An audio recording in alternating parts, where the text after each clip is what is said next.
Welcome to Ganapathi institute Kakinada YouTube channel. ఇప్పుడు వరకు ఎవరైనా ఈ యూట్యూబ్ ఛానల్ని సబ్స్క్రైబ్ చేసుకున్నట్లయితే వెంటనే సబ్స్క్రైబ్ చేసుకోండి. ప్రతిరోజు కూడా మీకు డైలీ కరెంట్ అఫైర్స్తో పాటు జనరల్ స్టడీస్ అంశాలను కూడా మీకు అప్లోడ్ చేయబడడం జరుగుతుంది. అయితే ఈ వీడియో క్లాస్ యందు ముఖ్యంగా జాతీయ చిహ్నాలు నేషనల్ ఇన్సిగ్నియా గురించి తెలుసుకుందాం. అయితే before going to this topic I would like to tell some important points about scholarship test. Ganapathi ఇన్స్టిట్యూట్లో ఈ జనవరి 31, 2021 నా స్కాలర్షిప్ టెస్ట్ అనేది జరుగుతుంది. దీని యొక్క వివరాలు జాతీయ చిహ్నాల అనంతరం మీకు వివరించడం జరుగుతుంది. సో ఈ జాతీయ చిహ్నాలు అనేవి చాలా మోస్ట్ ఇంపార్టెంట్ టాపిక్గా మీరు గమనించండి. ఎందుకనగా జీకే పాయింట్ ఆఫ్ వ్యూలో ఈ అంశాలన్నీ తెలిసినట్లయితే ఎగ్జామినేషన్ అనేది చాలా ఈజీ అవడానికి ఆస్కారం అనేది ఉంది. సో ఉదాహరణకి ఇక్కడ మనకి జాతీయ జెండా తీసుకుందాం. నేషనల్ ఫ్లాగ్ కనుక తీసుకున్నట్లయితే ప్రపంచంలో అత్యంత పురాతనమైనటువంటి జాతీయ జెండాగా డెన్మార్క్గా చెప్పుకోవచ్చు. డెన్మార్క్ అనగానే మనకు తెలిసిందే, డెన్మార్క్ యొక్క రాజధాని కోపెన్ హెగెన్ అని పిలుస్తాం. కోపెన్ హెగెన్ యూరోప్ యొక్క అత్తగారు అని కూడా పిలుస్తాం. అలాగే ప్రపంచంలో క్రొవ్వు పన్నును విధించినటువంటి తొలి దేశం కూడా డెన్మార్క్. అయితే భారతదేశంలో క్రొవ్వు పన్నును విధించినటువంటి రాష్ట్రం కేరళ రాష్ట్రంగా మనం గుర్తుపెట్టుకోవచ్చు. అలాగే భారతదేశంలో అధికంగా క్రొవ్వును వినియోగిస్తున్నటువంటి ప్రాంతంగా ఢిల్లీని కూడా పేర్కొనడాన్ని గమనించవచ్చు. అయితే ఒక పడవపై పసుపు రంగు జెండా కనుక ఉన్నట్లయితే ఆ పడవ రోగులతో వస్తుందని అర్థం. సగం జెండా మాత్రమే ఎగరవేస్తే దాని అర్థం సంక్షోభంగా గుర్తుపెట్టుకోవాలి. ఐక్యరాజ్య సమితి యొక్క జెండా యొక్క రంగులు అనేవి తెలుపు మరియు లేత నీలంగా గుర్తుపెట్టుకోవచ్చు. జాతీయ పతాకాన్ని భారతదేశానికి ఒక జాతీయ పతాకాన్ని నిర్ణయించడానికి రాజ్యాంగ పరిషత్ 1947 జూన్ 23న డాక్టర్ బాబు రాజేంద్ర ప్రసాద్ అధ్యక్షతన కమిటీ ఏర్పాటు చేయడాన్ని గమనించాలి. అయితే 1947 జూలై 22 ఈ డేట్ అనేది ఇంపార్టెంట్, ఎగ్జామినేషన్స్లో ఎక్కువగా అడుగుతూ ఉన్నాడు. 1947 జూలై 22న భారత జాతీయ జెండాను రాజ్యాంగ పరిషత్ ఆమోదించడాన్ని గమనించాలి. అదేవిధంగా 1921 విజయవాడ కాంగ్రెస్ సమావేశంలో గాంధీజీ సూచన మేరకు పింగళి వెంకయ్య, ఆంధ్రుడు, కృష్ణా జిల్లాకు చెందినటువంటి వ్యక్తి, జాతీయ పతాకాన్ని రూపొందించడం, దాన్ని ప్రదర్శించడాన్ని కూడా మనం గమనించాలి. అయితే 1931లో కరాచీలో జరిగినటువంటి భారత జాతీయ కాంగ్రెస్ సమావేశంలో దీన్ని ఆమోదించడం గమనించాలి. అయితే జాతీయ పతాకాన్ని తొలిసారిగా 1928 డిసెంబర్ 31న లాహోర్లో జరిగినటువంటి భారత జాతీయ కాంగ్రెస్ సమావేశంలో రావి నది ఒడ్డున, రావి నదిని మనం పరుషుని నది అని పిలుస్తాం, లాహోర్ నది అని కూడా పిలుస్తాం, జవహర్లాల్ నెహ్రూ ఎగరవేయడాన్ని గమనించాలి. జాతీయ జెండా పొడవు మరియు వెడల్పుల నిష్పత్తి 3:2, ఒక్కొక్కసారి రివర్స్లో కూడా అడుగుతూ ఉంటాడు, మనం గమనించాలి. అయితే జాతీయ జెండా పై భాగాన ముదురు కాషాయం, సో రంగులు మనకు తెలిసిందే. సో పైన కాషాయము, మధ్యన తెలుపు రంగు, కింద భాగాన ముదురు ఆకుపచ్చ రంగులు అనేవి ఉంటాయి. అయితే ఇక్కడ మనం ఈ మధ్య భాగమైనటువంటి తెలుపు పట్టీ మీద ముదురు నీలి రంగుతో కూడినటువంటి చక్రం అనేది ఉంటుంది. ఈ చక్రం సారనాథ్లోని అశోకుని సింహచక్రాన్ని పోలి ఉంటుంది. అశోకుని యొక్క ఆ సారనాథ్ స్తంభంలో ఏదైతే ధర్మచక్రం ఉంటుందో దాన్ని తీసుకోవడాన్ని గమనించాలి. ఈ చక్రం 24 ఆకులను కలిగి ఉంటుంది. దీని స్థానంలో మొదట చరక అనేది లేదా రాట్నం అనేది ఉండేది.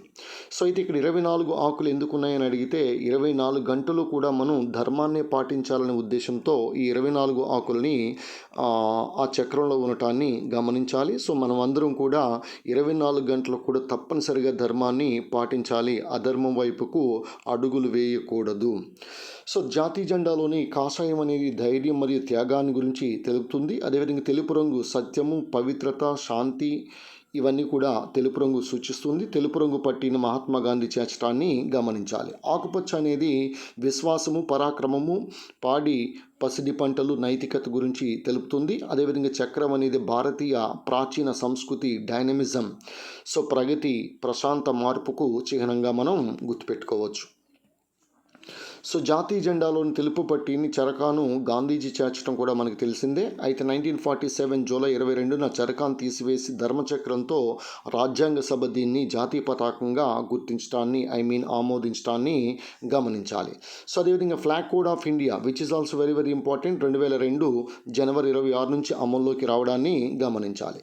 అయితే 2004 జనవరి 23న సుప్రీంకోర్టు ఉత్తర్వులు ఇస్తూ రాజ్యాంగంలోని ఆర్టికల్ 19 సబ్ క్లాస్ 1 ఏ ప్రకారము జాతీయ జెండాను ఎగరవేయటం పౌరుల యొక్క ప్రాథమిక హక్కుగా పేర్కొంది. ఈ వివాదంపై సుప్రీంకోర్టులో కేసు వేసిన వ్యక్తి నవీన్ జిందాల్గా గుర్తుపెట్టుకోవచ్చు. నవీన్ జిందాల్.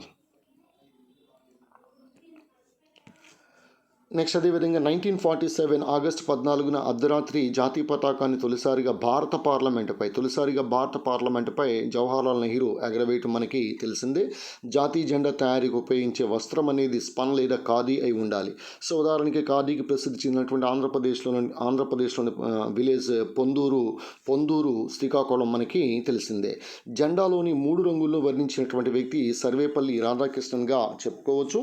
భారతదేశ మొదటి ఉప రాష్ట్రపతి సర్వేపల్లి రాధాకృష్ణన్. దక్షిణాఫ్రికా దేశ జాతీయ జెండాలో 6 రంగులు ఉంటాయని గమనించాలి. అమెరికా జాతీయ జెండాలో 50 నక్షత్రాలు 50 రాష్ట్రాలని సూచించడం కూడా మనకి తెలిసిందే. అలా ఎర్రకోటపై జాతీయ జెండాను ఎక్కువసార్లు ఎగరవేసిన ప్రధానులు కనుక చూసుకున్నట్లయితే నెహ్రూ 17 సార్లు. అదేవిధంగా ఇక్కడ మనకి మోడీ కనుక తీసుకున్నట్లయితే 2021 ఆగస్టు ఇంకా రాలేదు. సో 2021 ఆగస్టు నాటికి అంటే ఈ సంవత్సరం ఆగస్టులో కూడా మోడీ జెండా ఎగరవేస్తే 8 సార్లుగా గుర్తుపెట్టుకోవాలి. ఎందుకంటే 2014లో అధికారంలోకి వచ్చిన తర్వాత 2014 నుంచి మనం లెక్కెట్టుకుంటే 7 సార్లు వస్తుంది. 2021 నాటికైతే 8 సార్లు, ప్రస్తుతం అయితే 7 సార్లుగా మనం గుర్తుపెట్టుకోవచ్చు.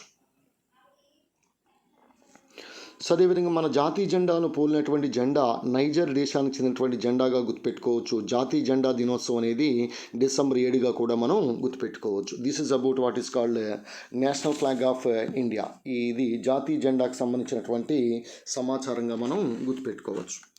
నెక్స్ట్ అదేవిధంగా జాతీయ చిహ్నం నేషనల్ ఎంబ్లమ్ అని పిలుస్తాం. దీనికి రూపకల్పన చేసింది దీనానాథ్ భార్గవగా. దీనానాథ్ జీవనాథ్ కాదు, దీనానాథ్ భార్గవగా మనం గుర్తుపెట్టుకోవచ్చు. దీనానాథ్ భార్గవ దీనికి రూపకల్పన చేయడం జరిగింది. జాతీయ చిహ్నం అనేది సింహతలాటం, లైన్ క్యాపిటల్, ఇది కూడా మనకి తెలిసిందే. భారత జాతీయ చిహ్నం సారనాథ్లోని ఉత్తరప్రదేశ్లోని సారనాథ్లోని అశోకుని ధర్మస్తూపం నుంచి గ్రహించబడింది. నిజానికి స్తూపంపై 4 వైపులా 4 సింహాలు ఉంటాయి. కింది భాగాన ధర్మచక్రం ఉంటుంది. ఈ చిహ్నంపై 4 సింహాల్లో 3 మాత్రమే కనిపిస్తాయి. 4వది వెనుక భాగాన ఉంటుంది. ఆ 4వ సింహమే ప్రస్తుతము మీరు ప్రిపేర్ అవుతున్నటువంటి ఎస్ఐ కానిస్టేబుల్. కనిపించిన 4వ సింహం మీరే. ధర్మచక్రం పీఠానికి మధ్య భాగంలో ఉండి చక్రానికి కుడివైపున ఎద్దు, ఎడమవైపున పరిగెడుతున్న గుర్రము ఉండటాన్ని గమనించాలి. వెనక భాగాన ఏనుగు మరియు సింహం కూడా ఉండటాన్ని గమనించాలి. మొత్తం ఈ పీఠం అంతా కూడా లోటస్ తామర పువ్వుపై ఉండటం కూడా మనకి తెలిసిందే.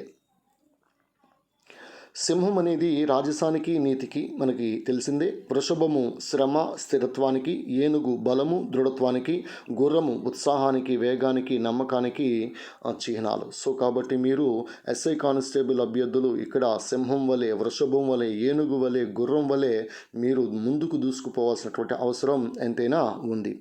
భారత రాజ్యాంగాన్ని ఐరావతంతో పోల్చినటువంటి వ్యక్తి HV Kamath, not HIV Kamath, HV Kamath అని పిలుస్తాం. ధర్మచక్రానికి కింది భాగంలో దేవనాగరి లిపిలో రాయబడినటువంటి సత్యమేవ జయతే అని ఉంటుంది. ట్రూత్ ఎలోన్ ట్రూమ్స్ అని పిలుస్తాం. ఈ వాక్యమును ముండకోపనిషత్తు నుంచి గ్రహించబడింది. సో కాబట్టి ఇది ముండకోపనిషత్తు నుంచి గ్రహించబడింది. సత్యమేవ జయతే, ట్రూత్ ఎలోన్ ట్రూమ్స్ అని పిలుస్తాం. మనకి సత్యం మాత్రమే జయిస్తుంది. మళ్ళీ చెప్తున్నా, సత్యం మాత్రమే జయిస్తుంది. మొత్తం ఉపనిషత్తుల సంఖ్య మనకు తెలిసిందే 108. ఈ 108 ఉపనిషత్తుల్లో ఏవైతే ఉపనిషత్తులు ఉన్నాయో వీటిని మనం వేదాంతాలు అని పిలుస్తాం. ఈ ఉపనిషత్తుల యొక్క సంఖ్య 108. ఇందులో ముండకోపనిషత్తు నుంచి ఈ సత్యమేవ జయతే అనేటువంటి దాన్ని తీసుకోవడాన్ని గమనించాలి. జాతీయ చిహ్నమును భారత ప్రభుత్వం 1950 జనవరి 26న ఆమోదించడం జరిగింది. This date is also very very important.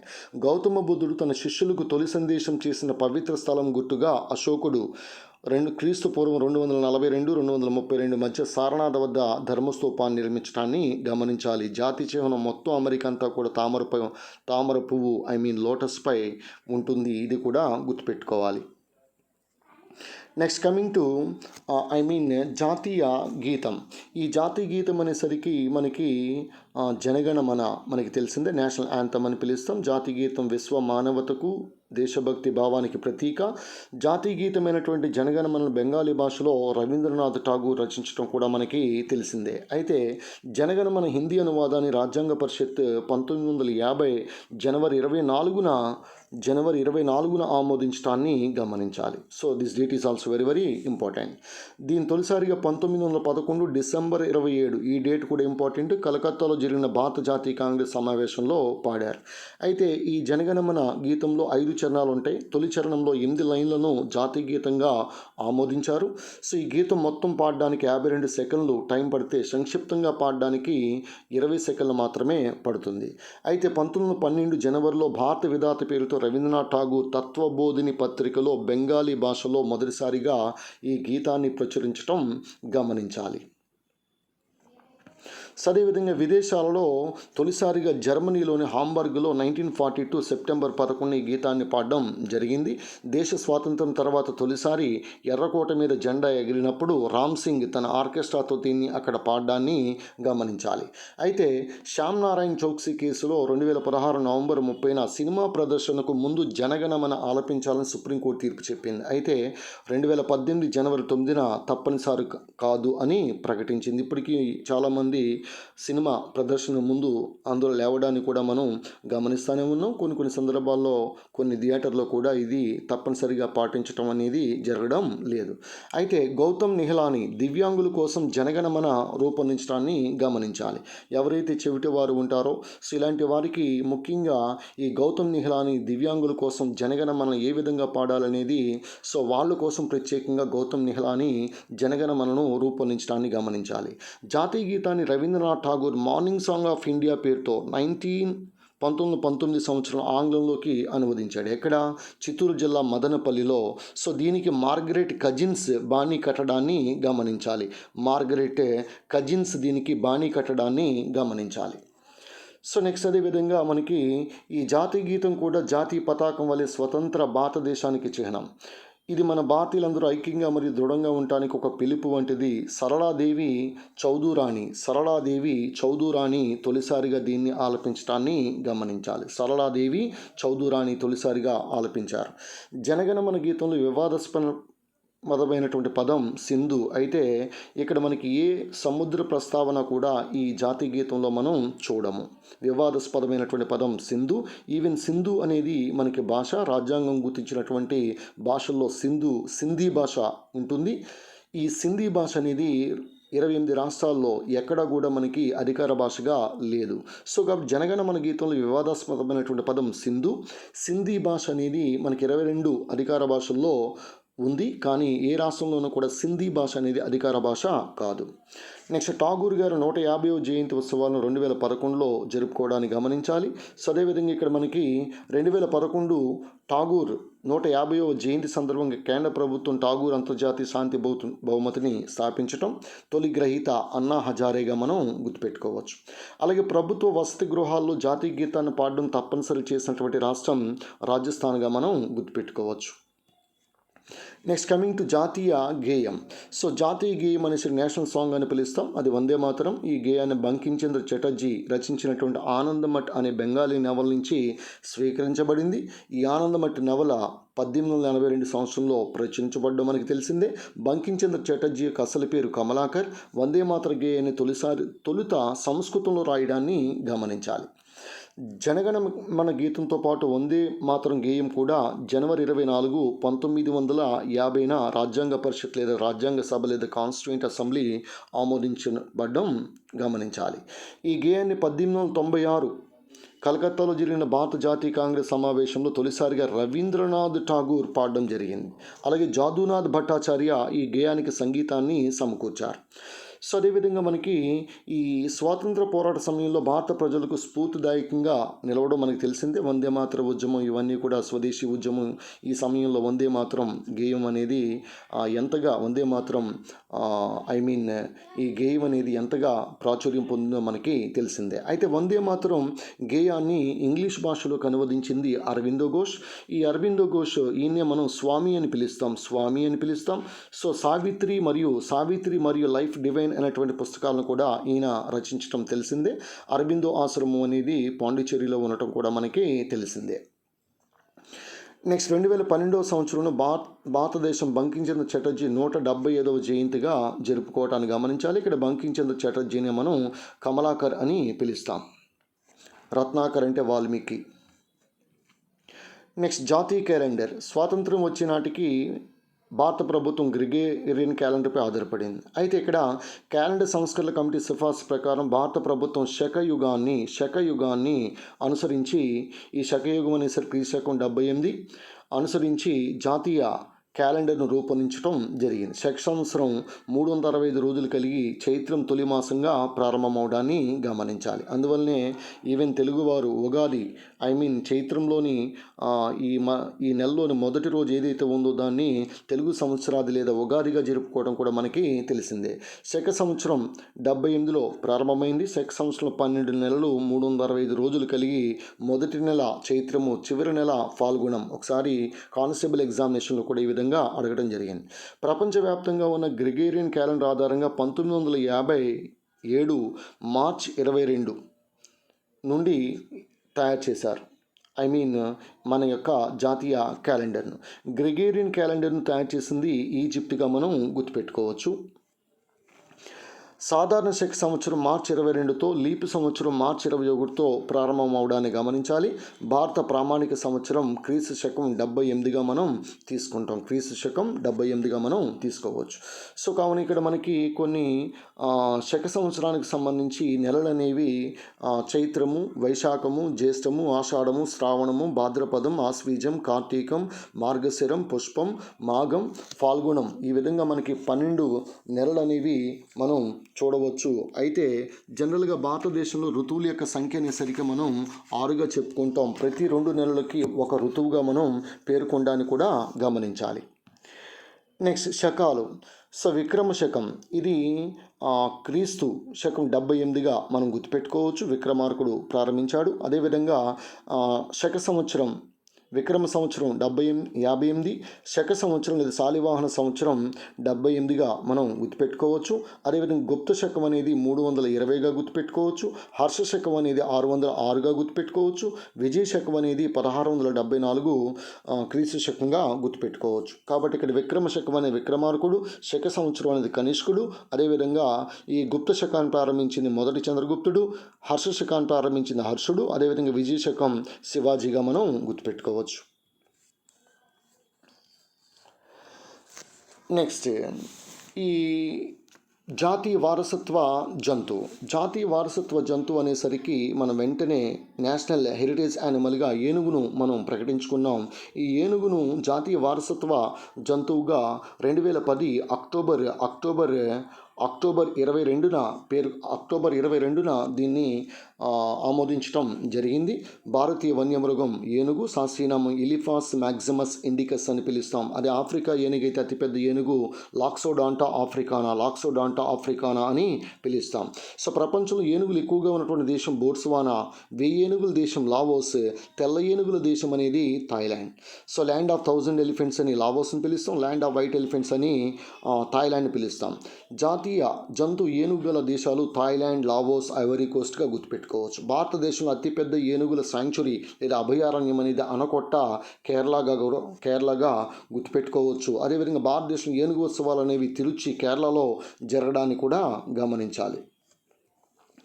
భారతదేశంలో మనకి ఎక్కువ ఏనుగులు గల అడవులు సత్యమంగళం తమిళనాడు, అదేవిధంగా మహాకాంత్ర ఒడిశా. అయితే ఎక్కువ ఏనుగులు కలిగినటువంటి రాష్ట్రం ఒడిశా, ఎక్కువ ఏనుగులు కలిగినటువంటి రాష్ట్రం కర్ణాటక రాష్ట్రం, అది మనకి తెలిసిందే. ఆపరేషన్ గజ 2008లో ఆంధ్ర, ఒడిశా రాష్ట్రాలు చేపట్టడం జరిగింది. దేశంలో ప్రస్తుతం ఎలిఫెంట్ రిజర్వ్ల యొక్క సంఖ్య 32. ఎక్కువగా మనకి అస్సాం రాష్ట్రంలో ఎలిఫెంట్ రిజర్వ్లు అనేవి ఉన్నాయి. ఇందులో ఒక ఎలిఫెంట్ రిజర్వ్ అనేది మన ఏపీలో ఉంది. దాన్నే మనం కౌండిన్య లేదా రాయల అని పిలుస్తాం, చిత్తూరు జిల్లా. అలాగే దేశంలో తొలి ఏనుగుల ఆసుపత్రి అనేది, ఫస్ట్ ఎలిఫెంట్ హాస్పిటల్ అనేది మధుర, ఉత్తరప్రదేశ్. దేశంలో తొలి ఏనుగుల కాలనీ, ఫస్ట్ ఎలిఫెంట్ కాలనీ అనేది బాంధవ్గఢ్ నేషనల్ పార్క్, మధ్యప్రదేశ్లో ఏర్పాటు చేయడాన్ని గమనించాలి. అలాగే భారత ప్రభుత్వం ముఖ్యంగా సురక్షా పోర్టల్ అనేది ఏనుగులకు సంబంధించి తీసుకురావడం జరిగింది. దేశంలో తొలి ఎలిఫెంట్ రిజర్వ్గా సింగబం, జార్ఖండ్ గుర్తుపెట్టుకోవచ్చు. ఏనుగు గుర్తు కలిగినటువంటి పార్టీలు బహుజన్ సమాజ్ పార్టీ, అస్సాం గణ పరిషత్, సిక్కిం గణ పరిషత్ కూడా గుర్తుపెట్టుకోవచ్చు. భారత రాజ్యాంగ పరిషత్ యొక్క గుర్తు, భారత రైల్వేల యొక్క చిహ్నము ఏనుగు. ముఖ్యంగా భారత రైల్వేలకు సంబంధించి బోల్దీ గార్డ్ అని పిలుస్తాం. బోల్దీ గార్డ్, ఈ బోల్దీ గార్డ్ అనగా చిన్న ఏనుగు పిల్ల లాంతరు పట్టుకుని ఉంటుంది. ఇది వాటిపై చిన్న ఏనుగు పిల్ల లాంతను పట్టుకుని ఉంటాం. దాన్ని బోల్దీ గార్డ్ అని పిలవడాన్ని కూడా మనం గుర్తుపెట్టుకోవచ్చు. నెక్స్ట్, భూచర జంతువులకెల్లా అతిపెద్దది ఏనుగు. సో దీన్ని మనం ఆఫ్రికా ఏనుగు అని పిలుస్తాం, లాక్సోడాంటా ఆఫ్రికానా.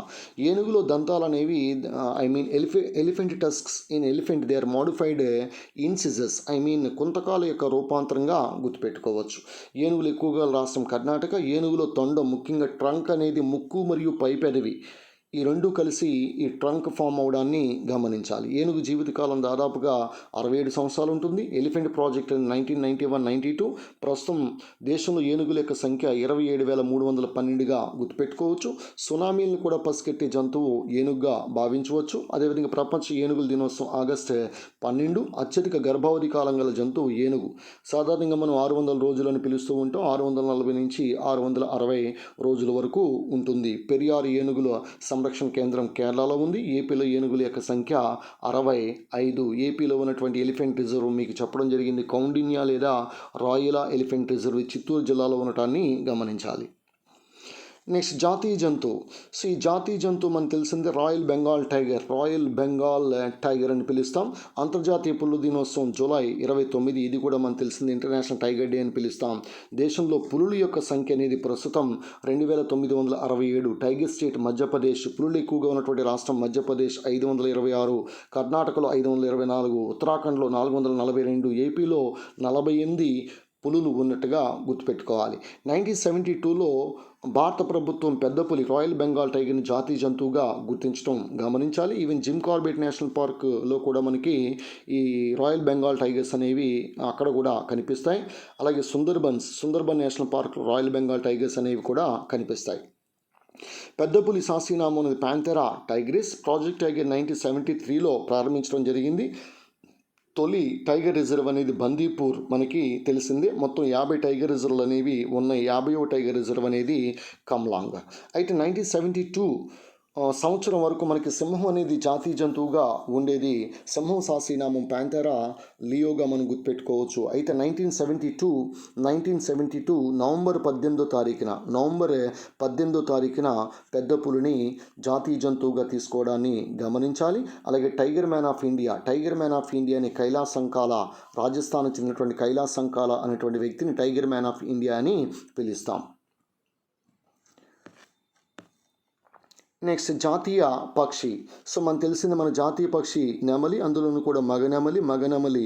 సో మనకు తెలిసిందే, నాట్యం ఆడితే ఎంత అందంగా ఉంటుందో. ఆడనెమలి అసలు అందంగా ఉండదు, కానీ మగనెమలి చాలా అద్భుతంగా కనిపిస్తుంది. రకరకాల రంగులతో, పింఛంతో నాట్యం చేస్తూ కనిపిస్తుంది. మగనెమలి చాలా అందంగా ఉంటుంది. మన జాతీయ పక్షి మగనెమలిగా గుర్తుపెట్టుకోవచ్చు. దీని శాస్త్రీనామం అనేది పావో క్రిస్టేటస్. నెమలి జాతీయ పక్షిగా 1964లో గుర్తించడం జరిగింది. అలాగే వన్యప్రాణి సంరక్షణ చట్టం 1972 కింద రక్షించబడతా ఉంది. నెమలి ఈకల రంగు గల కారణం కాపర్. రాష్ట్రంలో నెమళ్ల పునరుత్పత్తి కేంద్రం అనేది వైఎస్ఆర్ కడప జిల్లా ఇడుపులపాయలో ఉండటాన్ని గమనించాలి. సో అదేవిధంగా జాతీయ పుష్పం అనేసరికి తామర పువ్వు లోటస్. తామర శాస్త్రీనామం నీలంబో న్యూసిఫెరా గెట్టెన్ అని పిలుస్తాం. భారతీయ సంస్కృతికి ప్రతీక. అయితే ఈ తామర విత్తనాలు అనేవి 1000 సంవత్సరాలైనా సరే మొలకెత్తే సామర్థ్యాన్ని కూడా కలిగి ఉండటాన్ని గమనించాలి. సో అందువల్ల మనం కూడా ఎంతో సహనంతో మనం ఉన్నట్లయితే ఒక వెదురుకున్నటువంటి సహనం, అదేవిధంగా తామర పువ్వుకున్నంత సహనం మీకు గనక ఉన్నట్లయితే సో తప్పనిసరిగా జీవితంలో మీరు ముందుకు రావడానికి ఆస్కారం అనేది ఉంటుంది. తప్పకుండా మీరు విజయం సాధిస్తారు. నెక్స్ట్ జాతీయ ఫలం అనేది మామిడి శాస్త్రీయనామం మ్యాంజిఫెరా ఇండికా అని పిలుస్తాం. దీనిలో తినే భాగం అనేది మీసోకార్ప్ లేకపోతే మధ్య ఫలకవచం అంటాం. అంటే పైన ఉన్న తొక్క బాహ్య ఫలకవచం అయితే, బాహ్య ఫలకవచం ఎగ్జోకార్ప్ అయితే, మధ్యలో ఉన్న గుజ్జు మధ్య ఫలకవచము, ఇంకా టెంక ఉంటుంది, ఆ టెంక అనేది అంతర్ఫలకవచం అవుతుంది, ఎండోకార్ప్ అవుతుంది. కాబట్టి ఇక్కడ మనం తినేది బాహ్య ఫలకవచం తినొచ్చు, మధ్య ఫలకవచం కూడా తినొచ్చు, కానీ మనం ఎక్కువగా తినేది మధ్య ఫలకవచం. నెక్స్ట్ మామిడిని భారతదేశం గర్వించదగ్గ పండు, ప్రైడ్ ఫ్రూట్ ఆఫ్ ఇండియా అని పిలుస్తాం, కింగ్ ఆఫ్ ఆల్ ఫ్రూట్స్ అని పిలుస్తాం, ఫలాల రాజు అని కూడా పిలుస్తాం. దేశంలో మామిడి పండ్లు ఎక్కువగా ఉత్పత్తి చేసే రాష్ట్రం ఉత్తరప్రదేశ్. ప్రపంచంలోనే మామిడి పండ్లు అత్యధికంగా ఉత్పత్తి చేసే దేశం కూడా ఇండియా. ఆంధ్రప్రదేశ్లో మామిడి పండ్లు ఎక్కువగా ఉత్పత్తి చేసే జిల్లా కృష్ణా జిల్లా. ఆంధ్రప్రదేశ్లో మామిడి పరిశోధన కేంద్రం అనేది న్యూజివీడ్లో ఉంది. రాష్ట్రంలో మామిడి పండ్ల పెద్ద ఎత్తున ఎగుమతి అయ్యే నగరం విజయవాడగా గుర్తుపెట్టుకోవచ్చు. సెంట్రల్ మ్యాంగో రీసెర్చ్ ఇన్స్టిట్యూట్ అనేది లక్నోలో ఉంది. పసుపు రంగు మామిడి పళ్ళలో మనకి విటమిన్ ఏ అనేది ఎక్కువగా కనిపిస్తుంది. అదే పచ్చి మామిడి పళ్ళలో అయితే సి విటమిన్ కూడా మనకి కనిపిస్తుంది. అలాగే ఇంటర్నేషనల్ మ్యాంగో ఫెస్టివల్ అనేది ఢిల్లీలో జరగడాన్ని గమనించాలి. అదేవిధంగా మామిడి పండు, ఈ మామిడిని వర్ణించినటువంటి భారతీయ కవి తులసీదాస్. ఈ తులసీదాస్ యొక్క అసలు పేరు ఏంటో మీరు కామెంట్ రూపంలో తెలియజేయండి. అలాగే మ్యాంగో సిటీ అని పిలువబడే నగరము Salem, Tamil Nadu. Of course this is also famous for stainless steel కూడా ఫేమస్ సేలం, తమిళనాడు. అదేవిధంగా ఆల్ఫోన్సా మామిడి పండ్లకు ప్రసిద్ధి చెందిన రత్నగిరి, మహారాష్ట్ర. ఇదే రత్నగిరి మడ అడవులు కూడా ఉన్నాయి ఇక్కడ. నెక్స్ట్ మామిడిలో సి విటమిన్లు లభిస్తాయి. అయితే పసుపు పచ్చని మామిడి పళ్ళలో మనకి విటమిన్ ఏ అనేది అధికంగా లభిస్తుంది. ఏపీ మామిడి పండ్ల ఉత్పత్తిలో దేశంలో 2వ స్థానంలో ఉండటాన్ని గమనించాలి. మొదటి స్థానం ఉత్తరప్రదేశ్. నెక్స్ట్ జాతీయ వృక్షం, నేషనల్ ట్రీ, మర్రి చెట్టు అని పిలుస్తాం. ఈ మర్రి చెట్టు శాస్త్రీయనామం ఫైకస్ బెంగాలెన్సిస్. భారతదేశంలో వటవృక్షాలుగా పిలువబడేవి మర్రి, అదేవిధంగా రావి చెట్టు అనగానే ఫైకస్ రిలీజియోజా అంటాం. ఈవెన్ చూడండి, మనకి భారతరత్న కానీ పద్మ పురస్కారాల్లో కానీ వీళ్ళకి ఇచ్చేది కేవలం రావి ఆకు మాత్రమే. ఆ రావి ఆకు ఒక రాష్ట్రపతి సంతకం చేసినటువంటి ఒక సర్టిఫికేట్ మాత్రమే వీరికి లభిస్తుంది. సో కాబట్టి ఇక్కడ వటవృక్షాలు అనగా మర్రి ఫైకస్ బెంగాలెన్సిస్, అదేవిధంగా రావి చెట్టు అనగానే ఫైకస్ రిలీజియోజా. రావి చెట్టు అంటే దీన్ని అస్వస్థ వృక్షము అని కూడా పిలవచ్చు. నెక్స్ట్ భారతదేశంలో అతిపెద్ద మర్రి చెట్టు అనేది తిమ్మమ్మ మర్రిమాను, అనంతపురంగా మనం గుర్తుపెట్టుకోవచ్చు. నెక్స్ట్ జాతీయ నది. ఈ జాతీయ నది అనేది గంగా నది. 2008లో దీన్ని నేషనల్ రివర్గా గుర్తించడం జరిగింది. గంగా యాక్షన్ ప్లాన్ అనేది 1986లో గంగా యాక్షన్ ప్లాన్ అనేది స్టార్ట్ చేయడం జరిగింది. ఈ గంగా నదికి సంబంధించి నమామి గంగే అనేటువంటి కార్యక్రమం కూడా చేపట్టి గంగా నది శుద్ధి కోసం ఎంతో ప్రయత్నిస్తూ ఉంది భారత ప్రభుత్వం. అయితే మనకు తెలిసిందే అలకనంద మరియు భగీరథి ఈ రెండు నదులు కూడా దేవప్రయాగ వద్ద కలిసి గంగా నదిగా ఏర్పడడం మనకి తెలిసింది. గంగా నదినే మనం బంగ్లాదేశ్లో పద్మ అని పిలుస్తాం. ఇండియాలో మనం జాహ్నవి అని కూడా పిలవచ్చు, జాహ్నవి అని కూడా పిలుస్తూ ఉంటాం. నెక్స్ట్ అదేవిధంగా జాతీయ చేప. ఈ జాతీయ చేప నేషనల్ ఫిష్. భారతదేశానికి జాతీయ చేప ఉంది, రాస్టలిజార్ కానాగర్త లేదా కానాగంతలు అని మనం పిలుస్తూ ఉంటాం. దీన్నే మనం ఇండియన్ మెకరెల్ అని పిలుస్తాం. అదేవిధంగా జాతీయ మోటో సత్యమేవ జయతే, ట్రూత్ ఎలోన్ ట్రూమ్స్ అని పిలుస్తాం. సత్యమేవ జయతే మొండకోపనిషత్తు నుంచి గ్రహించబడింది. జాతీయ స్లోగన్ అనేది శ్రమయేవ జయతే. మోటో వేరు, స్లోగన్ వేరు, జాగ్రత్తగా పరిశీలించండి. జాతీయ లిపి అనేది దేవనాగరి లిపి. ఈవెన్ కూడా చూడండి, భారతరత్న కానీ పద్మ పురస్కారాల్లో కానీ ఆ రావి ఆకుపై దేవనాగరి లిపే ముద్రించబడి ఉండటాన్ని కూడా మనం గమనించాలి. నెక్స్ట్ జాతీయ స్వీటు జిలేబీ. జాతీయ వెజిటేబుల్, జాతీయ కూరగాయగా పిలువబడేది స్వీట్ పంప్కిన్, తీపి గుమ్మడి. జాతీయ అలంకారం అనేది భారతమాత. చేతిలో జెండా పట్టుకుని సింహంపై కూర్చున్నట్లు ఉంటుంది భారతమాత. అది జాతీయ అలంకారంగా మనం గుర్తుపెట్టుకోవచ్చు. నెక్స్ట్ జాతీయ జలచరం. ఈ జాతీయ జలచరం అనేది నేషనల్ ఆక్వాటిక్ యానిమల్, డాల్ఫిన్ అని పిలుస్తాం. శాస్త్రీయనామం ప్లాటినిస్టా గ్యాంజెటికా. అయితే ఈ అక్టోబర్ 2009 కాదు 2010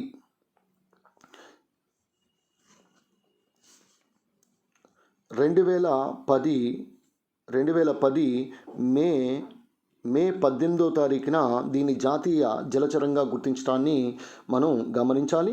ఈవెన్ ఆంధ్రప్రదేశ్ యొక్క రాష్ట్ర జంతువు కూడా డాల్ఫిన్, కానీ అది గంగా నదిలో డాల్ఫిన్ కాదు, ఈ డెల్ఫిస్ అని పిలుస్తాం. డెల్ఫిస్ అనేది ఆంధ్రప్రదేశ్ రాష్ట్ర జలచరంగా చెప్తాం.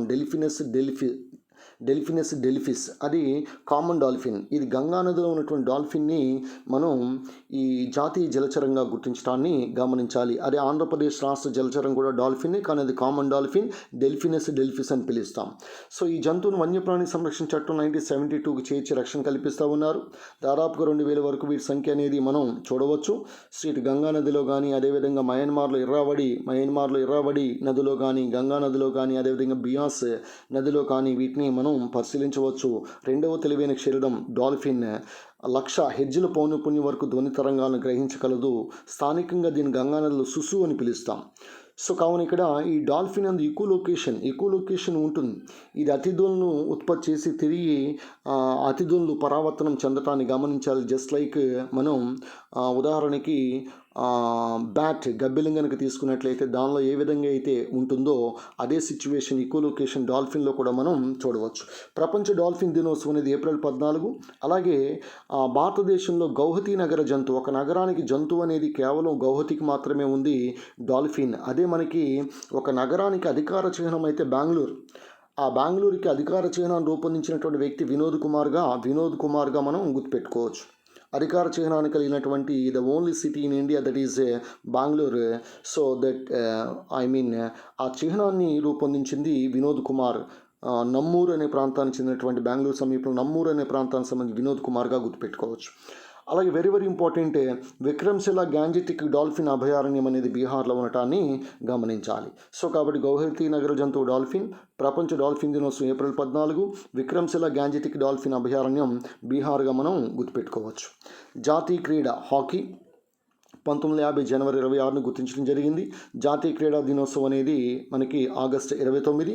ఒలింపిక్స్లో భారత్ 8 సార్లు బంగారు పథకం సాధించడం. హాకీ మాంత్రికుడు, విజర్డ్ ఆఫ్ ది హాకీగా పిలువబడేది ధ్యాన్ చంద్. ఈయన యొక్క పుట్టినరోజు ఆగస్టు 29ని మనం జాతీయ క్రీడా దినోత్సవంగా జరుపుకుంటా ఉన్నాం. ప్రపంచంలో అత్యధిక అంతర్జాతీయ హాకీ మ్యాచ్లు ఆడిన భారతీయ క్రీడాకారుడు ఈ దిలీప్ టర్కీగా మనం గుర్తుపెట్టుకోవచ్చు. Belongs to Odisha.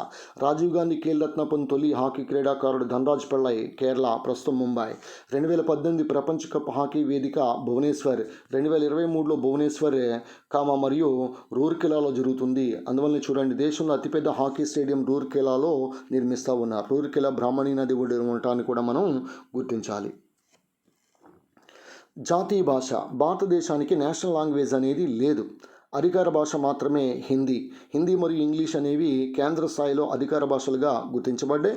అందువల్ల భారత రాజ్యాంగంలోని ఆర్టికల్ 343 ప్రకారం హిందీని కేంద్ర స్థాయిలో అధికార భాషగా అమలుపరుస్తూ ఉన్నారు.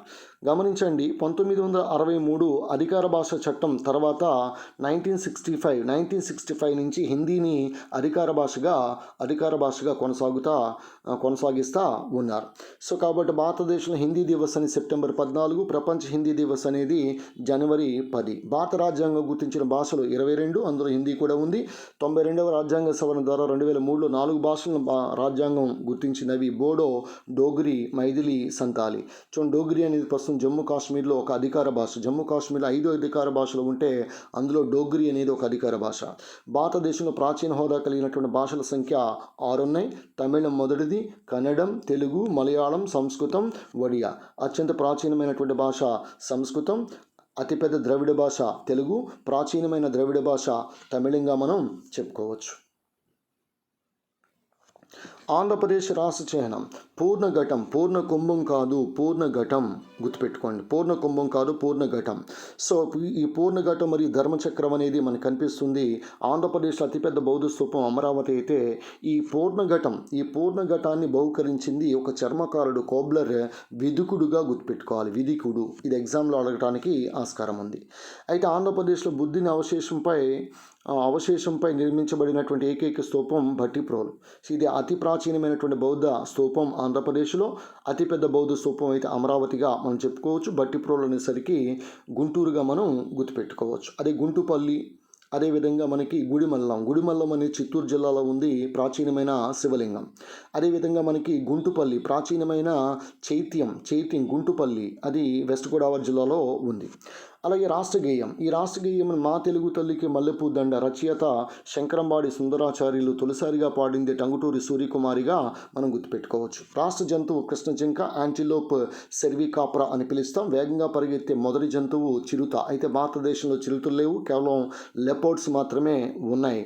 సో రెండో వేగంగా పరిగెత్తే జంతువు కృష్ణ జింకగా గుర్తుపెట్టుకోవచ్చు, ఆంధ్రప్రదేశ్ రాష్ట్ర జంతువు. నెక్స్ట్ అదేవిధంగా రాష్ట్ర పక్షి రామచిలుక, రోజ్ రింగ్డ్ ప్యారాకిట్ అని పిలుస్తుంది. దీని శాస్త్రీనామం సిటాకులా క్రామెరీ. రాష్ట్ర ఫలం మామిడి, శాస్త్రీనామం మాంజిఫెరా ఇండికా. అదే తెలంగాణ రాష్ట్ర ఫలం అయితే సీతాఫలం, అనోనా స్క్వామోసా. నెక్స్ట్ అదేవిధంగా జాతీయ సరీసృపం, నేషనల్ రెప్టైల్గా పిలువబడేది ఓఫియోఫాగస్ హన్నా, రాచనాగు అని పిలుస్తాం, కింగ్ కోబ్రా అని పిలుస్తాం. అండమాన్ నికోబార్ దీవుల్లో, కేరళ అడవుల్లో ఇది కనిపిస్తూ ఉంటుంది, ఓఫియోఫాగస్ హెన్నా. సో గూడు కట్టే సర్పము, అదేవిధంగా ఇతర పిల్లల్ని తినే సర్పము కూడా తన జాతికి చెందినటువంటి పిల్లల్ని తినే సర్పం, అంటే క్యానిబాలిజం ప్రదర్శించే సరీసృపం లేదంటే సర్పం కూడా ఓఫియోఫాగస్ హెన్నా అని పిలుస్తాం. రాచనాగు భూమి మీద అత్యంత పొడవైనటువంటి విషసర్పము, మరియు అత్యంత విషసర్పం కూడా భూమి మీద ఓఫియోఫాగస్ హెన్నాగా గుర్తుపెట్టుకోవాలి. అదే సముద్రంలో అయితే మనకి సముద్ర సర్పం ఉంటుంది, దాన్ని హైడ్రోఫిస్ అని పిలుస్తాం. అత్యంత విషసర్పము హైడ్రోఫిస్, సముద్ర సర్పం. సో జాతీయ సరీసృపం అనేది ఓఫియోఫాగస్ హెన్నా అని పిలుస్తాం, లేదా నాజా హెన్నా అని పిలుస్తాం.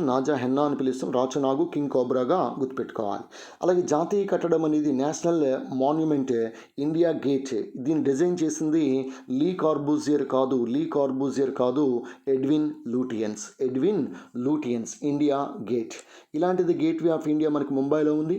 సో గేట్వే ఆఫ్ ఇండియా ముంబైలో ఉంది. దాన్ని రూపకల్పన చేసింది జార్జ్ విటెట్గా గుర్తుపెట్టుకోవాలి. George Wittet, gateway of India. So ఎందుకంటే ఈ నేషనల్ మాన్యుమెంట్ దాదాపుగా మొదటి ప్రపంచ యుద్ధం 1914 నుంచి 18 వరకు ఈ బ్రిటిష్ సైన్యంలో ఉన్నటువంటి భారతీయులు 70,000 మంది చనిపోవటం, తద్వారా ఇక్కడ జాతీయ కట్టడం నేషనల్ మాన్యుమెంట్ ఇండియా గేట్ని నిర్మించడం, దీని యొక్క రూపశిల్పి ఎడ్విన్ లూటియన్స్గా మనం గుర్తుపెట్టుకోవాలి. ప్రస్తుతం ఉన్నటువంటి పార్లమెంట్ కూడా ఎడ్విన్ లూటియన్స్ మరియు హెర్బర్ట్ బ్యాకర్ ఇద్దరు దాన్ని రూపొందించడం కూడా మనకి తెలిసిందే.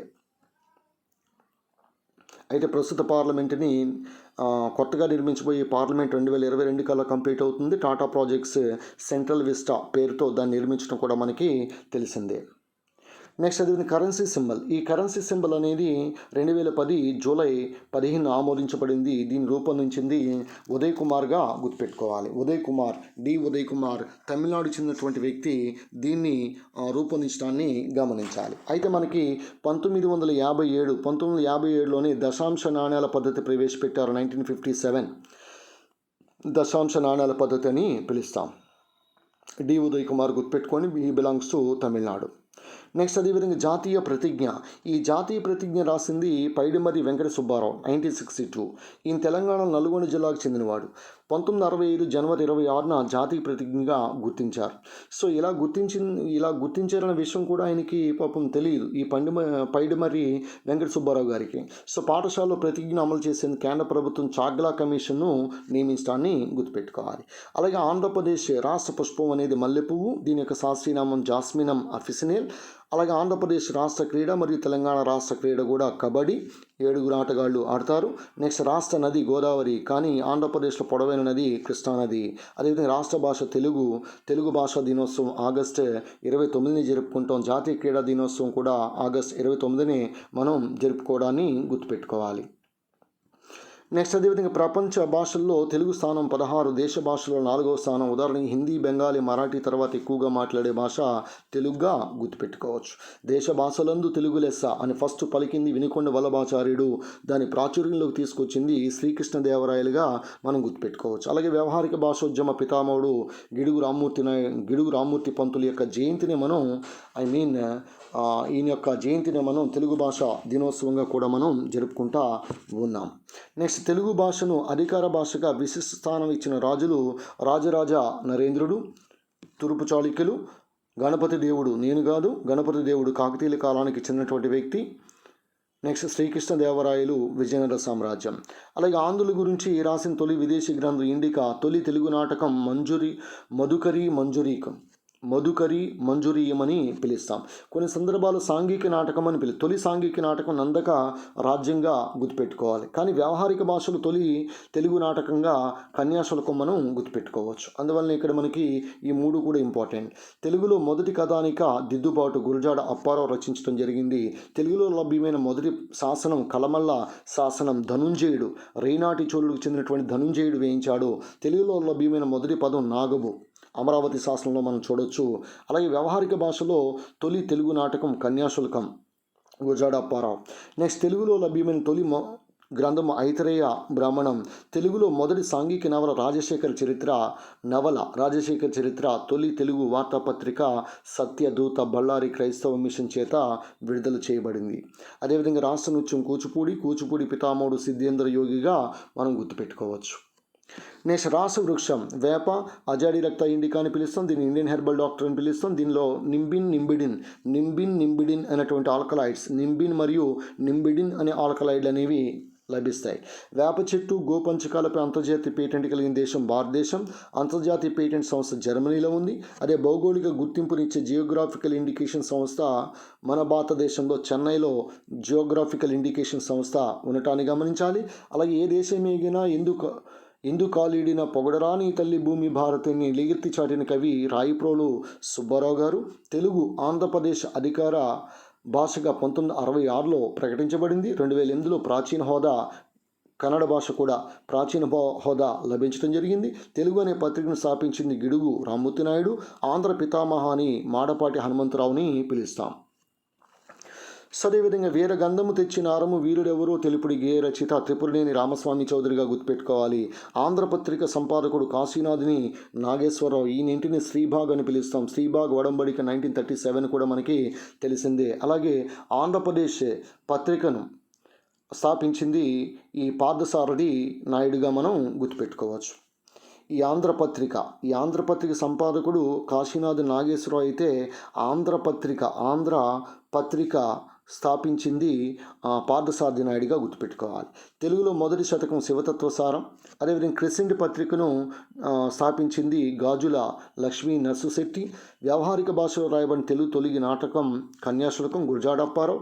నా తెలంగాణ కోటి రతనాల వీణ అని అన్నది దాశరథి కృష్ణమాచార్యులు.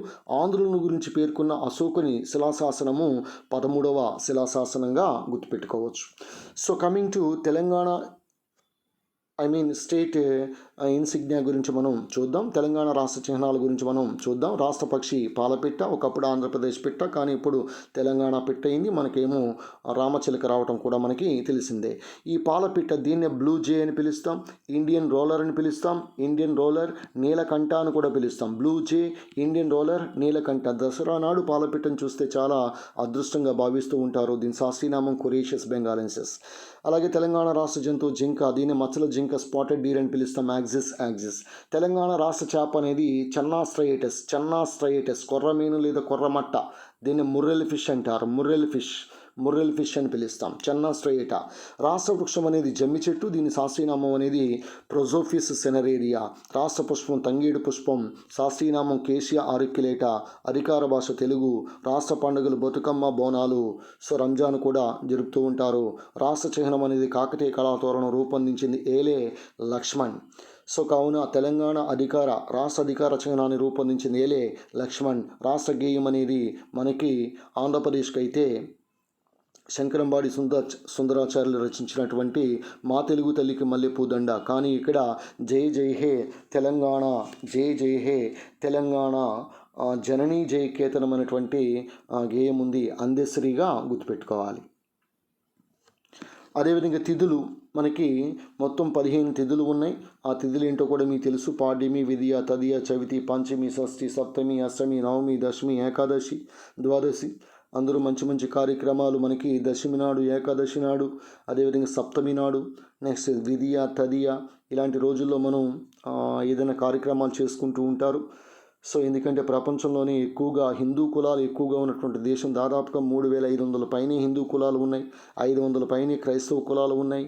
సో కులాల కుంపటే భారతదేశం, సో మతాల కుంపటే భారతదేశం. సో మానవులందరూ కూడా ఒకటే, మానవత్వం అనేది ఇక్కడ మనకి అన్నీ ఉన్నప్పటికీ కూడా కులాలతోనూ మతాలతోనూ కొట్టుకుని వస్తూ ఉంటారు, మనకి తెలిసిందే. సో ఈ జాడ్యం ఎప్పుడు పోతుందో మనకి తెలియదు.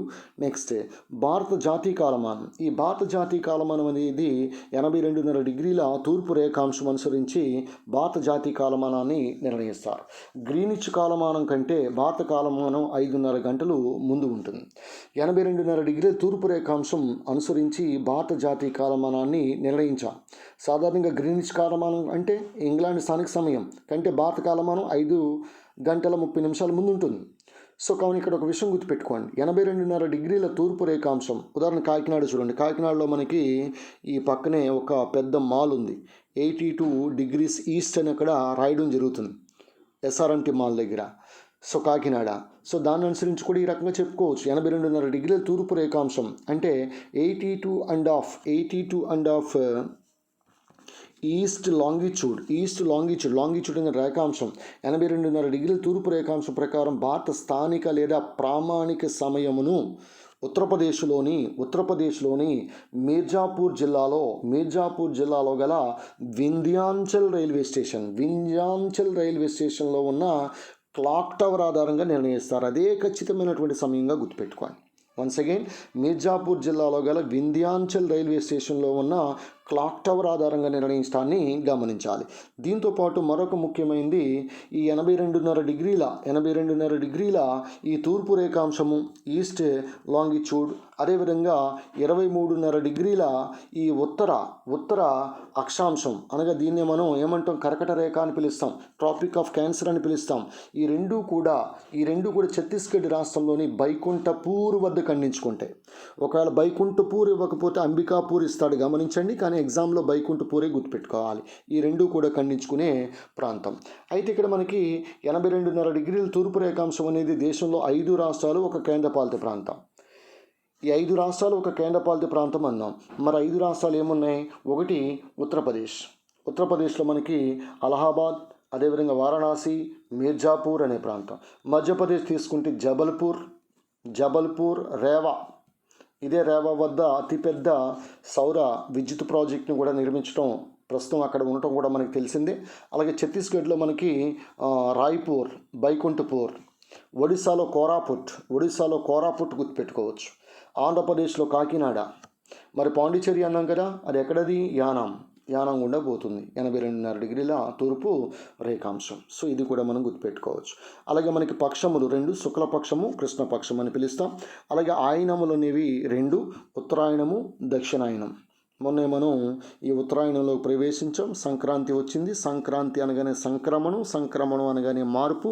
ఆ మార్పు కూడా మీలో రావాలి. ఈ ఎస్ఐ కానిస్టేబుల్ ఉద్యోగంకైనా సరే మీరు మారి అన్నీ దూరంగా పెట్టి పుస్తకం తప్ప వేరే ప్రపంచం లేకుండా చదవండి. 50,000 రూపాయల జీతం, స్టార్టింగ్ జీతమే వస్తుంది. అత్యద్భుతమైనటువంటి అవకాశం. 11,500 పోస్టులు అనేవి ఉన్నాయి. సో కాబట్టి మీలో మార్పు ఖచ్చితంగా రావాలి. తెలివైన విద్యార్థి యొక్క గొప్ప ఎంపిక గణపతి ఇన్స్టిట్యూట్. దీనిలో ఎటువంటి సందేహం కూడా లేదు. ఎందుకంటే ఇప్పుడు నేను వివరించే ఈ మెటీరియల్ అంతా కూడా గణపతి ఇన్స్టిట్యూట్ జీకే మెటీరియల్లో క్లియర్గా ఈ అంశాలన్నీ కూడా ఉంటాయి. ఇలాంటి జీకే మెటీరియల్ మీరు ఎక్కడైనా చూపిస్తే హ్యాట్స్ ఆఫ్ మీకు చెప్తాను. నెక్స్ట్ అదేవిధంగా రాసులు. సో 12 రాసులు అనేవి ఉన్నాయి. నాదైతే తులారాశి, మరి మీది ఏ రాశో నాకు తెలియదు. సో రాశిని బట్టి వాసి ఉంటుందంటారు, అదేమీ కాదు. సో నీ దిశను మార్చుకుంటే నీ దశ మారుతుంది, నీ దిశ మారితే దశ మారుతుందనే విషయం గుర్తుపెట్టుకో. నీ దిశ ప్రస్తుతమైతే గణపతి ఇన్స్టిట్యూటే. గణపతి ఇన్స్టిట్యూట్లోకి వస్తే నీ దశ మారటం ఖచ్చితంగా జరుగుతుంది. ఆపై మీ ఇష్టం, ఇంత మించి నేనేమీ చెప్పలేను. సో ఇది రాసులకి సంబంధించింది. సో అదేవిధంగా మనకి జాతిపిత కూడా ఉన్నాడు. జాతిపిత సో మహాత్మా గాంధీ. అయితే ఈ మహాత్మా గాంధీని జాతిపితగా తొలిసారిగా సంబోధించినటువంటి వ్యక్తి సుభాష్ చంద్రబోస్. ఎందుకంటే ఈయన 1944లో బెర్లిన్లో రేడియోలో మహాత్మా గాంధీని జాతిపితగా పేర్కొనడాన్ని సంబోధించడాన్ని గమనించాలి. అలాగే మహాత్మా గాంధీని మహాత్మా అని పిలిచింది రవీంద్రనాథ్ ఠాగూర్. మహాత్మా గాంధీని బాపూజీ అని పిలిచింది జవహర్లాల్ నెహ్రూ. మహాత్మా గాంధీని హాఫ్ నేకెడ్ ఫకీర్ లేకపోతే అర్ధ నగ్న ఫకీర్గా పిలిచింది విన్స్టన్ చర్చిల్గా మనం గుర్తుపెట్టుకోవచ్చు. సో అందువల్ల చెప్తూ ఉన్నాను, సుభాష్ చంద్రబోస్ మహాత్మా గాంధీని జాతిపిత అని పిలవటం మనం గుర్తుపెట్టుకున్నాం. దాంతోపాటు చివరిగా ఒక మాట చెప్తా ఉన్నాను, నేను చెప్పిన మాట కాదు, సుభాష్ చంద్రబోస్ చెప్పినటువంటి మాట. సాహసించని వాడు గెలుపు సాధించలేడు. సాహసించని వాడు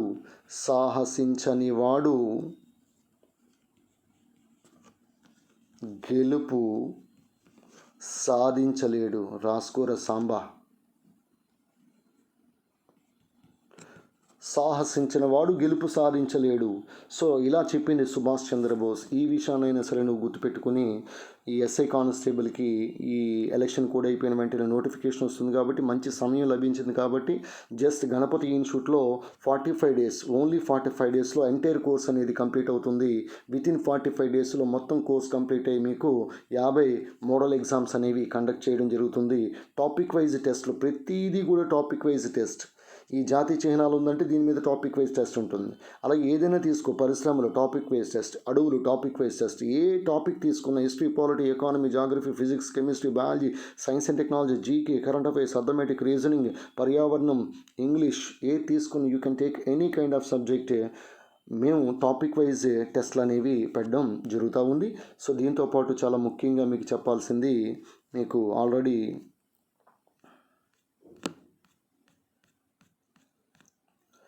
సో తెలివైన విద్యార్థి గొప్ప ఎంపిక Ganapathi institute Kakinada SI constable 2021 సంబంధించినంత వరకు నా ఆధ్వర్యంలో లెవెల్ 2 విధానంలో Andhra Pradesh SI and constable scholarship test జనవరి 31, 2021 జరుగుతూ ఉంది.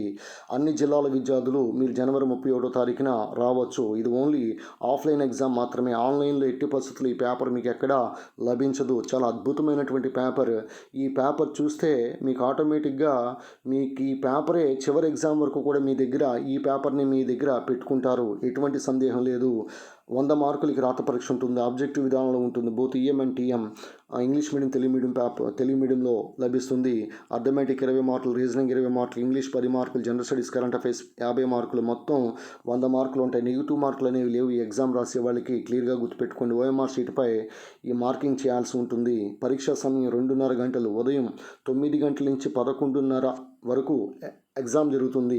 9 గంటల తర్వాత ఒక్క నిమిషం లేట్ అయినా సరే, once again you please remember, 1 minute late అయినా సరే ఎవరిని కూడా ఎగ్జామ్ హాల్లోకి అనుమతించబడరు. ఎవరికి కూడా పేపర్ ఇవ్వడం అనేది జరగదు. తర్వాత పేపర్ ఎక్స్ప్లెనేషన్ అనేది ఉంటుంది. అద్భుతమైనటువంటి ఎక్స్ప్లెనేషన్ ఉంటుంది. సో ఈ ఒక్క ఎగ్జామ్కి అటెండ్ అయితే చాలు, ఆటోమేటిక్గా మీరు ఉద్యోగం సాధించినట్టే. ఇది నా మాట. సో నా మాటే శాసనంగా గుర్తుపెట్టుకోండి. దయచేసి మళ్ళీ చెప్తా ఉన్నాను, ఇది ఎగ్జామ్ మీకు ఆటోమేటిక్గా ఈ స్కాలర్షిప్ టెస్ట్కి హాజరైతే విజయబాట పుస్తకం అనేది లభిస్తుంది.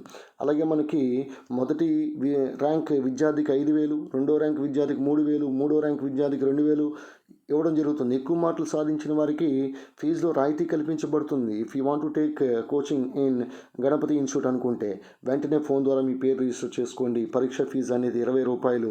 20 రూపాయలు అనేది కేవలం మీకు పేపర్కి మాత్రమే. సో మీ పరీక్షకు కాదు. మొత్తం ఆ పరీక్ష తర్వాత పేపర్ ఎక్స్ప్లెనేషన్, అసలు ఆ పరీక్షలో ఉన్నటువంటి లెవెల్ 2 క్వశ్చన్లు కనుక చూసినట్లయితే మీకు మైండ్ బ్లోయింగ్ క్వశ్చన్స్ అనేవి అన్నీ కూడా కనిపిస్తాయి. రీసెంట్ కరెంట్ అఫైర్స్తో సహా రీసెంట్ అర్థమెటిక్ రీజనింగ్ ట్రెండ్ తెలుస్తుంది. జనరల్ స్టడీస్ యొక్క ట్రెండ్ తెలుస్తుంది. చాలా కాలం పాటు మీరు ఈ ఎగ్జామ్స్కి దూరంగా ఉన్నారు. ఖచ్చితంగా ఈ ఎగ్జామ్ని అటెండ్ అవ్వండి. ఫైనల్ ఎగ్జామ్ని తలపించే విధంగా రాత పరీక్ష అనేది ఉంటుంది. కంప్లీట్గా ఆఫ్లైన్ ఎగ్జామ్ అనేది. సో ఇది మీకు రిజిస్ట్రేషన్ కాక తేదీ రేపే 30వ తారీఖు రేపే. గమనించండి. వెంటనే సంప్రదించండి గణపతి ఇన్స్టిట్యూట్ని. సో మీరు ఈ నెంబర్స్కి కాల్ చేసి మీ యొక్క పేరుని వెంటనే రిజిస్టర్ చేసుకోండి. సో తర్వాత ఈ ఆదివారం ఉదయం ఎవరైనా కాల్ చేసినా సరే మీకు ఎగ్జామ్ రాయకపోవడానికి ఎక్కువగా అవకాశం ఉంటుంది. కాబట్టి ఆదివారం ఉదయం 9 గంటల తర్వాత ఎవరు వచ్చినా సరే ఎగ్జామ్కి అనుమతించబడరు. ఒక్క నిమిషం లేట్ అయినా సరే ఎగ్జామ్కి అనుమతించబడరు. ఈ విషయాన్ని మీరు దృష్టిలో పెట్టుకుంటారని కోరుకుంటా ఉన్నాను. సో కావున గణపతి ఇన్స్టిట్యూట్లో ఈ జనవరి 31 తారీఖున జరగబోయే ఈ ఎగ్జామ్కి మీరు తప్పనిసరిగా హాజరవుతారని కోరుకుంటూ ఎప్పుడు మీ విజయాన్ని కోరుకునే మీ అన్నయ్య Ganapathi sir from Ganapathi institute Kakinada Andhra Pradesh. Meet you tomorrow with more current affairs and general studies classes. Thank you.